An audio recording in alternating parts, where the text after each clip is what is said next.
నమస్తే అన్న. మన ఏసీఎం వారి గన్ షాట్ను లోటస్ నీకు డెమో కొట్టి ఇచ్చిన కదా అన్న, అసలు అది ఎట్లా పనిచేసింది, దాని పనితీరు ఎట్లుంది, కొట్టక ముందు పత్తి ఎట్లుంది, కొట్టిన తర్వాత కూడా ఎట్లుందో మీ మాటల్లో తెలుసుకోవాలనుకుందో ఒకసారి చెప్పరా అన్న. డెమో ఇచ్చారు నాకు. డెమో ఇచ్చిన తర్వాత పూత కాపు తక్కువ ఉంది.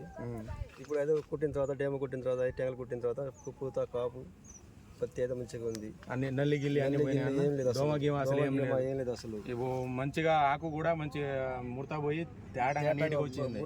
ఆకు తేటగా ఉంది. ఓకే, అంటే మీరు సజెస్ట్ చేసేది ఏంటన్నా, మీ డీలిగేట్ కొడదాం అనుకున్నా కానీ డీలిగేట్ క్యాన్సిల్ చేసి ఇది కొడుతున్నా. ఇప్పుడు మళ్ళీ ఇంకో ఎకరానికి ఇదే కొడుతున్నా. ఇదే కొడతారా అండి?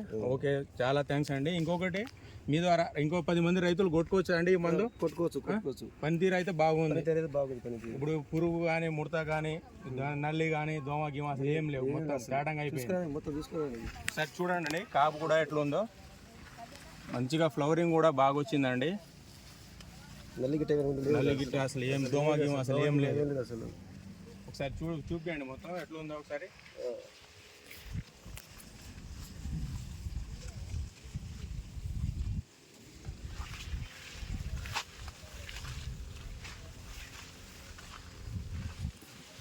చూడండి, ఏ చెట్టు చూసినా ఫ్లవరింగ్ ఎట్లా వచ్చింది, ఫ్లవర్ డ్రాప్ కావట్లేదు, ఫ్లవరింగ్ ఎట్లా వచ్చినప్పుడు అట్లా ఆగిపోతుంది, డ్రాప్ కూడా కావట్లేదు, రాలిపోవట్లేదు. ఓకే అన్న, చాలా థ్యాంక్స్. మీ ద్వారా ఇంకో 10 మందికి అయితే కొట్టుకోవచ్చు అని మీరు